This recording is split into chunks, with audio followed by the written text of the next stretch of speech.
আগে আমি একজন উবের ড্রাইভার ছিলাম। একজন উবের ড্রাইভার হিসাবে আমি এমন অনেক অদ্ভুত অদ্ভুত লোকেদের রাইড দিয়েছি। যেমন কখনো কখনো শেষ রাতে ফ্রেন্ডসদের গ্রুপরা যখন খুবই নেশা করে বাড়ি ফিরত, তাদেরও রাইড দিয়েছি।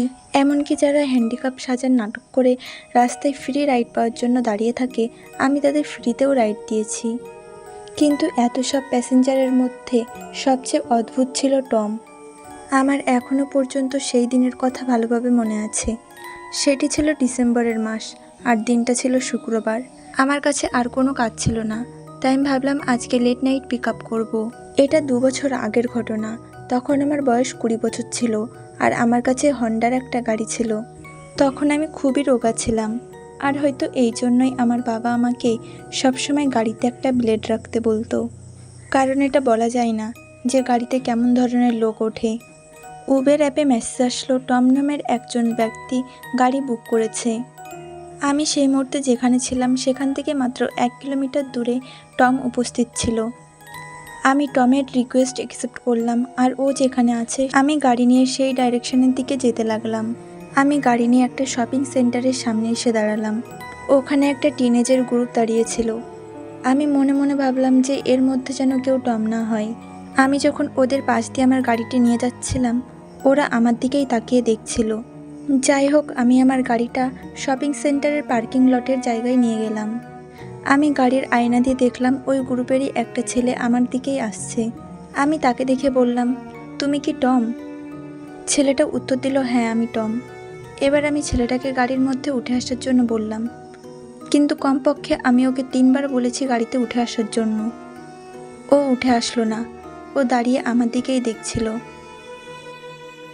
প্রথম থেকেই টম সিচুয়েশনটা খুবই অদ্ভুত করে দিয়েছিল। ফাইনালি সে গাড়িতে এসে বসলো।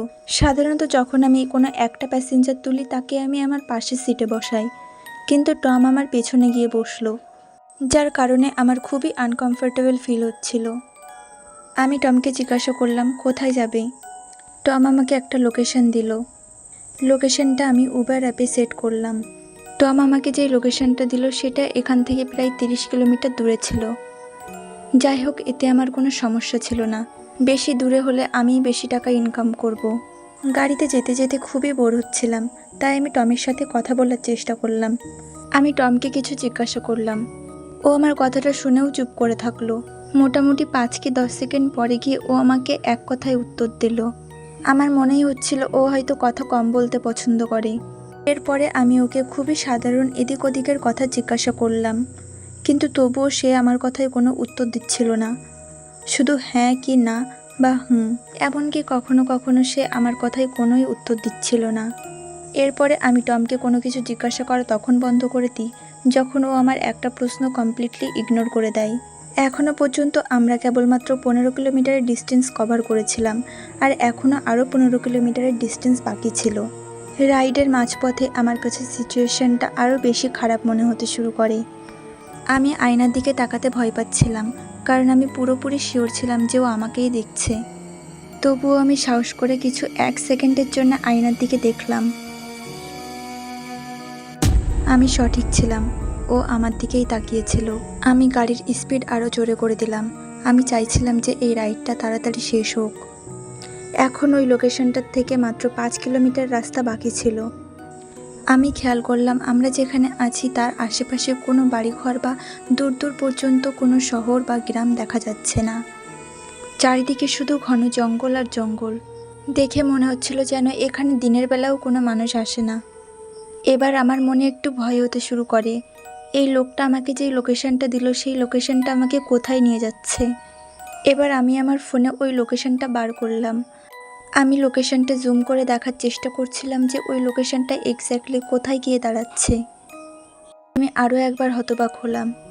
ওই লোকটা আমাকে যেই লোকেশনটা বলেছিল সেটা একটা ডেড এন্ডের দিকে নিয়ে যাচ্ছে। এক এক মুহূর্ত যখনই কাটছিল আমি আরও বেশি নার্ভাস ফিল করতে শুরু করি। আমি আরও একবার গাড়ির আয়নার দিকে তাকালাম। ওই লোকটা এখনও আমার দিকেই তাকিয়েছিল। ফাইনালি আমি মনে একটু সাহস আনলাম, আর টমকে জিজ্ঞাসা করলাম, যে লোকেশনটা তুমি আমাকে দিলে সেটা কি তোমার বাড়ির অ্যাড্রেস? এবারও সে আমাকে কোনো উত্তর দিল না। সেখানে নিস্তব্ধতা ছিল। আমি মনে করলাম যে হয়তো এই লোকটা আমার সাথে কথা বলতে চায় না, আর না হলে হয়তো এই লোকটা আমার কোনো কথা শোনেইনি। কিন্তু ঠিক 5-10 সেকেন্ড পরে আমাকে সে উত্তর দিল, হ্যাঁ এটা বাড়ির অ্যাড্রেস। ওই লোকেশনটার থেকে এখন মাত্র 1 কিলোমিটার বাকি ছিল। এখনো পর্যন্ত রাস্তার চারিদিকে একটাও ঘরবাড়ি দেখা যাচ্ছিল না, চারিদিকে শুধু জঙ্গল আর জঙ্গল। আমরা ব্যাস আর কিছুক্ষণের মধ্যে ওই লোকেশনটাতে পৌঁছাতে যাচ্ছিলাম। আমি শুধু এটাই আশা করছিলাম যে সেখানে যেন কোনো ঘরবাড়ি থাকে। কিন্তু আমরা যখন ওই লোকেশনে পৌঁছালাম ওখানে কোনোই ঘরবাড়ি ছিল না। আমরা একটা কাঁচা রাস্তার উপরে চলে এসেছিলাম। টম যেই লোকেশনটা দিয়েছিল সেই লোকেশনটা এবার আমরা পিছনের দিকে ছেড়ে চলে এসেছিলাম। এবার আমি কিছুটা হলেও বুঝতে পারছিলাম যে টম আমাকে এরকম নির্জন জায়গায় কেন নিয়ে এসছে। আমি শুধু গাড়ি চালিয়েই যাচ্ছিলাম আর এটা ভাবছিলাম যে টম যেন বুঝতে না পারে যে ওর বলা লোকেশনটা আমরা পেছনে ছেড়ে চলে এসেছি। কিন্তু ও বুঝতে পেরে গেল। ও আমাকে জোরে চিৎকার করে বলল যে তুমি এখনই গাড়ি ঘোরাও। সত্যি বলতে তখন হঠাৎ আমার এমন মনে হয়েছিল যে আমার জীবন যেন এখনই চলে যাবে। আমি তাড়াতাড়ি করে টমকে সরি বললাম আর গাড়িটা ঘুরিয়ে নিলাম। যখন আমি গাড়ি ঘোরাচ্ছিলাম তখন আমি গাড়িতে যেই ব্লেডটা রাখতাম সেই ব্লেডটা লুকিয়ে আমার হাতে নিয়ে নিলাম, আর আমি এই ব্লেডটা ইউজ করার জন্য প্রস্তুত ছিলাম। আমরা আবার সেই ডেড এন্ড লোকেশনটার দিকে পৌঁছালাম, যেই লোকেশনটা একদমই জনমানব শূন্য ছিল। আমি বুঝতে পারছিলাম যে এখনই এখানে কোনো একটা বিপদ ঘটবে। যখন আমি টমের বলা লোকেশনটাতে গাড়ি দাঁড় করালাম তখনই টম আমাকে খুবই ভদ্রভাবে বলল, আমাকে রাইড দেওয়ার জন্য অনেক ধন্যবাদ। এই সময় আমি তো একদমই পয়সার কথা ভাবছিলাম না। টম গাড়ির দরজাটা খুলে আমাকে বলল, তুমি কি একটু গাড়ির বাইরে আসতে পারবে? আমার সাথে আমি যে ব্যাগগুলো এনেছি সেই ব্যাগগুলো অনেক ভারী। যে ব্যাগগুলো গাড়ি থেকে নামানোর জন্য আমার একটু সাহায্যের দরকার, তাই তুমি যদি আমাকে একটু সাহায্য করতে অনেক ভালো হতো। টমের কথাগুলো শুনে আমার আরও ভয় হতে শুরু করলো। আমার ভালোভাবে মনে আছে এ যখন গাড়িতে উঠেছিল ও নিজের সাথে কোনোই ব্যাগ আনেনি। এ সম্পূর্ণ খালি হাতেই গাড়িতে উঠেছিল। তবুও আমি বললাম, হ্যাঁ হ্যাঁ আপনি গাড়ি থেকে নিচে নামুন, আমি এখনই আসছি আপনাকে সাহায্য করতে। কিন্তু আমার গলার আওয়াজে যেই কাঁপুনি ভাব, আমার ভেতরের যেই ভয়, সেটা স্পষ্টভাবেই বোঝা যাচ্ছিল। হঠাৎ করে আমি আমার গলায় একটা প্রেশারের অনুভব করলাম। ওই লোকটা আমার গলা চিপে ধরেছিল। আমার দম বন্ধ হয়ে যাচ্ছিল। আমি ছটফট করছিলাম। সঙ্গে সঙ্গে আমি ব্লেডটা বার করে ওই লোকটার হাতে কেটে দিলাম। প্রচণ্ড যন্ত্রণায় ওই লোকটা চিৎকার করে উঠল, আর আমার গলা থেকে হাতটা সরিয়ে ওই লোকটা গাড়ি থেকে বাইরে চলে গেল।